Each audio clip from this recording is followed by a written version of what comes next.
Bismillahirrahmanirrahim.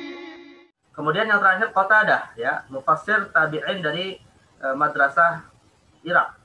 Qatadah huwa Abul Khattab Qatadah ibn Di'amah As-Sadusi, ya, Al-Akmah Arabiyul Asl.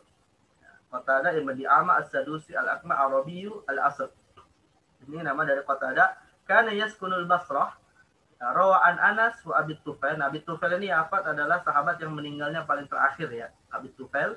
Dan juga meriwayatkan dari Ibnu Sirin, dari kalangan tabi'in, Anas, Abu Tufail ini sahabat, Ibnu Sirin, Ikrimah, Atha, Ibn Abi Rabah ini dari kalangan tabi'in. Wa ghairihim. Wa kana qawiyul hafizah wasi'ul ittila' fi syi'ril arabi. Ya, basiran bi ayyamil arab, aliman bi ansabihim, mutadallian fil lughatil arabiyyah. Ali dalam bidang ilmu bahasa Arab, syair dan sejarah bangsa Arab, ya. Wa min huna ja'at syuhratu fi tafsir. Dan karenanya beliau sangat ahli dalam bidang, terkenal dalam bidang tafsir, karena tafsir Al-Qur'an itu ya ditafsirkan salah satunya lewat bahasa. Ya, walaqad yashhad li quwwati hifdhihi ma rawahu Salam ibn Miskin. Nah, tentang kekuatan hafalannya seperti diriwayatkan oleh Salam ibn Miskin, haddatsani Amr ibn Abdullah qala qadima Qatadah ala Sa'id bin Musayyib fa ja'ala yas'aluhu ayyaman wa akthar. Fa qala lahu Sa'id, "Akullu ma sa'altani anhu tahfazuhu?" Qala na'am. Jadi beberapa hari, ya, Qatadah ini ditanya oleh Sa'id bin Musayyib, dan itu selama beberapa hari itu juga beliau menjawabnya, seakan-akan beliau menghafal dengan jawaban-jawaban yang ditanyakan. Nah, ketika itulah Sa'id bin Musayyib heran, ya, dan bertanya, "Akullu ma sa'altani anhu tahfazuhu?" Ya, qala na'am. Ya, sa'altuka an kadza faqultu fihi kadza, wa sa'altuka an kadza faqultu fihi kadza. Waqala fihi al-Hasan. Nah, itu tadi keterangan dari Salam bin Miskin, atau kesaksian dari Sa'id bin Musayyib. Nah, kesaksian dari Al-Hasan, ya, hatta waqala fihi al-Hasan kadza hatta radda alaihi hadisan katsiran qala faqala Sa'id ma kuntu azunnu anna Allah khalaqa mithlah. Waqala fihi al-Hasan, dan juga Hasan memberikan kesaksian sama seperti Sa'id, dan Sa'id mengatakan ma kuntu, ya, azunnu anna Allah khalaqa mithlaka. Bahkan kemudian saya mengatakan, ya, aku mengira tidaklah Allah menciptakan manusia yang sama sepertimu, menjadi kekuatan hafalannya. Waqad syahida lahu Ibnu Sirin bi quwwatil hafiz aidan faqala Qatadah huwa ahfadzun nas.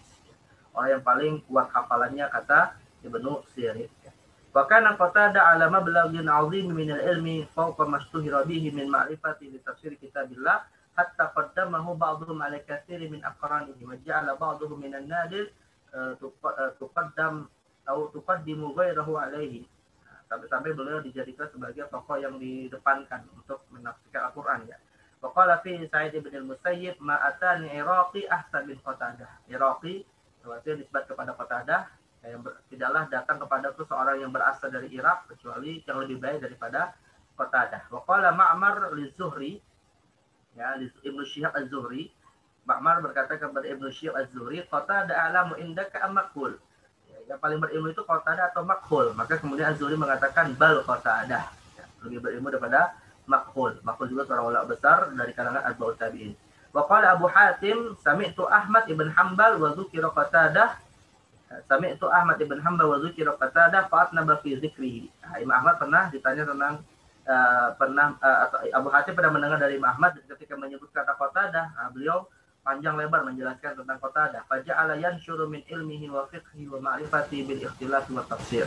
Lalu kemudian menjelaskan, ya, tentang atau meriwayatkan ilmu Qatadah dalam persoalan ikhtilaf dan tafsir. Wa wasafahu bil hifzi wal fiqhi. Wa qala qallama tajid man taqaddamahu amal mithl fala'alla. Dan sedikit sekali orang yang lebih mendahului dirinya, artinya lebih berilmu daripada dirinya. Kalau yang semisal mungkin ada, tapi yang lebih darinya ini sangat sulit dicari. Wa qala Ma'mar, itu kata Imam Ahmad. Nah, ini Ma'mar berkata, sa'altu Aba Amr ibn al-Ala an qaulihi ta'ala wa ma kunna lahu muqrinin. Ya, wa ma kunna lahu muqrinin, doa dalam safar, surat Az-Zukhruf. Falam yujibni. Nah, kemudian Abu Amr ibn al-Ala tidak menjawabnya ketika ditanya Ma'mar. Faqultu, ya, lalu aku berkata, sami'tu Qatadah yaqulu mutiqin. Ya, bahwa Qatadah menjawab mutiqin, muqrinin yakni mutiqin. Fasakata faqultu lahu ma taqulu ya Aba Amr. Ya, faqala hasbuka Qatadah. Jadi Ma'mar ini bertanya tentang muqrinin kepada Abu Amr ibn al-Ala, ya, tapi tidak dijawab. Lantas beliau menyampaikan apa yang disampaikan oleh Qatadah. Lalu kemudian ditanya lagi kepada Abu Amr, lantas apa pendapatmu ya Abu Amr? Maka Abu Amr mengatakan, hasbuka Qatadah, ya cukuplah apa yang dijelaskan oleh Qatadah tadi. Walaula kalamuhu fil qadar wa qad qala Rasulullah idza dzukira qadar fa amsiku ma'adatu bi ahadan min ahli jahli. Nah, ini ada persoalan ya dalam masalah akidah untuk Qatadah. Jadi kata Abu Amr ibn al-Alla, ya kalaulah bukan karena perkataannya dalam masalah takdir, artinya Qatadah termasuk yang cukup memperbanyak ya perkataan tentang masalah takdir yang itu sebenarnya tidak dibolehkan. Ya, maka kata Abu Amr, ya sebagaimana Nabi bersabda, idza dzukira qadar fa amsiku, kalau dikatakan tentang masalah takdir maka hendaknya tidak usah berpanjang lebar, ya berbicara tentangnya diam saja. Nah, kalaulah bukan karena itu, ma'adal tu bi ahada min ahli dahri. Kalaulah bukan karena masalah takdir ini, ya maka aku tidak akan beralih kepada siapapun dari orang-orang sezamannya untuk mendapatkan ilmu. Ya, tapi masalahnya Qatadah dianggap terlalu berlebihan dalam berbicara masalah takdir. Ya, wa hadza yadullu ala anna Abu Amr kana yatiqu bi ilmi Qatadah wa bi tafsiril Qur'an laula ma yunsabu ilaihi min al-khawdi fil qada'i wal qadar. Nah, ini menunjukkan bahwa Abu Amr itu ya tidak ragu dengan keilmuan Qatadah, hanya saja ada masalah dengan beliau dinisbatkan sebagai sosok yang juga al-khawd, ya terlalu mendalami persoalan takdir. Padahal Nabi memerintahkan idza dzukira qadar fa amsiku. Baik, wa katsiran ma taharraja ba'dhu ruwa min riwayati an lidzalika. Dan juga tidak sedikit ya rawi-rawi hadis yang kemudian menghindari riwayat dari Qatadah gara-gara masalah takdir ini. Wa najid ashabus sihah yukharrijuna lahu, meskipun ashabus sihah ulama-ulama hadis yang menulis hadis sahih Bukhari Muslim tetap meriwayatkan dari Qatadah, wa yahtajuna bi riwayatihi wa yaqfina hadza fi ta'dilihi wa tawfiqihi. Meskipun demikian masih banyak yang menerima riwayatnya dari ashabus sihah. Dan ini cukup bagi kita untuk menerimanya sebagai seorang yang adil dan thiqah. Qala Abu Hatim, asbat ashabu Anas az-Zuhri tsumma Qatadah. Abu Hatim mengatakan yang paling asbat, yang paling thiqah, yang paling hafalannya kuat dari ashabu Anas bin Malik adalah Zuhri dan Qatadah. Wa qala Ibnu Sa'ad kana thiqah ma'muna hujjah fil hadis wa kana yaqulu bi syai'in minal qadar. Nah, beliau termasuk yang hujjah dalam ilmu hadis walaupun kana yaqulu bi syai'in minal qadar, walaupun beliau lagi-lagi dinisbatkan kepadanya paham qadariyah. Wa qala Ibnu Hibban fi thiqat kana min ulama'in nasi bil Qur'an wal fiqh wa min huffaz ahli zamanihi. Wa kana wafatuhu sanata 17 wa 100 min hijrah wa amru idzak 56 sana al masyhur. Baik. Nah, ini akhir dari pembahasan tentang mufassir dari kalangan tabi'in. Tapi tidak panjang lebar, Syekh Az-Zahabi menjelaskan tentang kenapa Qatadah termasuk paling al-khawd ya, terpengaruh dengan atau paling berlebihan di dalam bicara masalah takdir. Tapi intinya beliau termasuk hadis-hadisnya diterima oleh para ashabus sihah.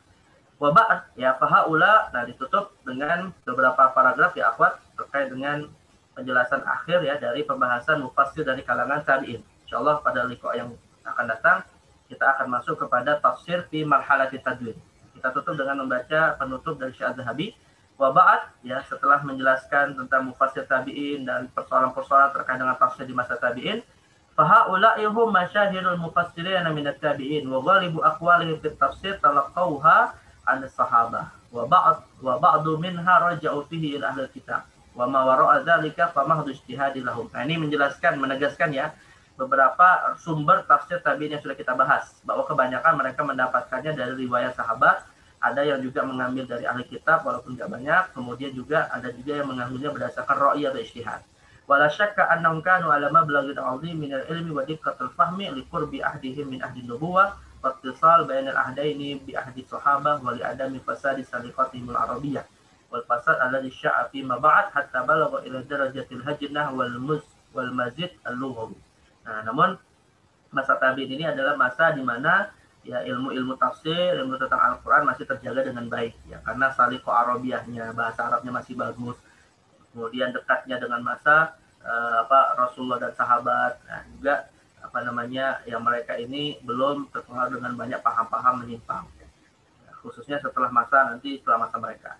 Tsumma hamala atba'ut tabi'in hadzal turas al-ilmi alladzi khalaqa tabi'un. Lalu kemudian ilmu tabi'in ini dilanjutkan oleh atba'ut tabi'in Wazadu alaihi bimiqdari ma zada minal umur. Tapi masa atba'ut tabi'in kemudian semakin banyak lagi tafsir-tafsir membuat semakin bingung untuk mendapatkan penjelasan secara khusus tentang ayat Al-Qur'an karena semakin banyak penafsiran.